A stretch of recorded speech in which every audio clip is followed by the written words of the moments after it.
ஆய்வக நுட்பனர் நிலை 2 lab technician grade 2ல ஒரு 15 போஸ்ட் இருக்குது, 15,000 சேலரி. ஸோ மிஸ் பண்ணிடாதீங்க. லேப் டெக்னீஷியன் கோர்ஸ் முடித்தவங்க இந்த போஸ்ட்டுக்கு நீங்கள் ட்ரை பண்ணுங்கள்.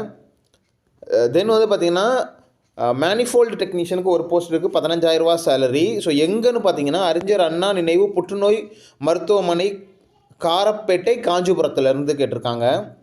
தென் பல் சுகாதார நிபுணர் டென்டல் ஹைஜீனிஸ்ட் அப்படின்ட்டு ஒரு போஸ்ட்டு கேட்டிருக்காங்க, 15,000 சேலரி. தென் இசிஜி தொழில்நுட்ப வல்லுநர் இசிஜி டெக்குக்கு ஒரு 2 போஸ்ட் இருக்குது, 15,000 சேலரி. தேட்டர் டெக்னீஷியனுக்கு 4 போஸ்ட் இருக்குது, 15,000 சேலரி. ஸோ 15,000 தாண்டி உங்களுக்கு வந்து இதில் சொல்லலை. உங்களுக்கு திறமை இருக்குது, என்னால் படிக்க முடியும்னு நினைக்கிறவங்க தயவுசெய்து சென்ட்ரல் கவர்மெண்ட்டுக்கு ட்ரை பண்ணுங்கள். ஓட்டுநருக்கு 2 போஸ்ட் இருக்குது, 15,000 சேலரி. தென் லிஃப்ட் மெக்கானிக்கு 3 போஸ்ட் இருக்குது, 15,000 சேலரி. ஏசி மெக்கானிக்கு ஒரு போஸ்ட் இருக்குது, 15,000 சேலரி. சைட்டோ டெக்னீஷியன் அப்படின்ட்டு ஒரு போஸ்ட் இருக்குது, அதுக்கு வந்து 15,000